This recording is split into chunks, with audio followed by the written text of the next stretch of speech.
অনেকে প্রশ্ন করে যে আশুরার দিনে যে রোজা রাখা হয় 10ই মুহররম, এই রোজার আসলে গুরুত্ব কতটুকু?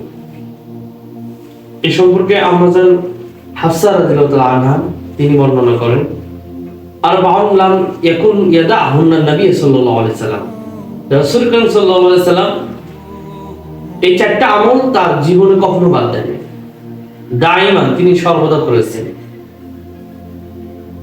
তো এক নম্বর হলো আসিয়াম ও আশুরা, তিনি আশুরার দিনে রাসূল করিম সাল্লাল্লাহু আলাইহি সাল্লাম অবশ্যই রোজা রাখতেন। আশুরার 10ই মুহররমের রোজা তিনি কখনো বাদ দেন না। অতএব এর দ্বারা স্পষ্ট হলো যে আশুরার দিনের রোজার গুরুত্ব আছে।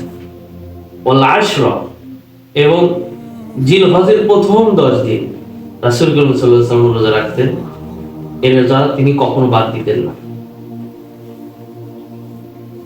ওয়া সালাসাতুল আইয়ামি মিন কুল্লি শাহরিন, এবং প্রতি মাসে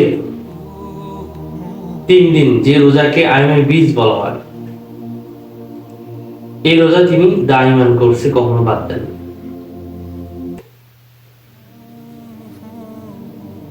রাকাআতাইনি ক্বাবলা সালাতিল বাদা, রাসূল করিম সাল্লাল্লাহু আলাইহি সাল্লাম তার জীবদ্দশায় ফজরের নামাজের আগে 2 রাকাত সুন্নাত কখনো বাদ দিতেন না। এই চারটা আমল তিনি দাইমান করেছে, সর্বদা করেছে, কখনো বাদ দেয়নি। আশুরার দিনে 2টা আমল বেশি করা, একটা হলো আশুরার দিনে রোজাটা রাখা, দ্বিতীয় নম্বর হলো তওবা করা। কারণ এই দিনে আল্লাহ সুবহানাহু ওয়া তাআলা এক সম্প্রদায়ের তওবা কবুল করেছে। অতএব এর দ্বারা স্পষ্ট হলো যে এই দিনটা হলো তওবা কবুলের দিন।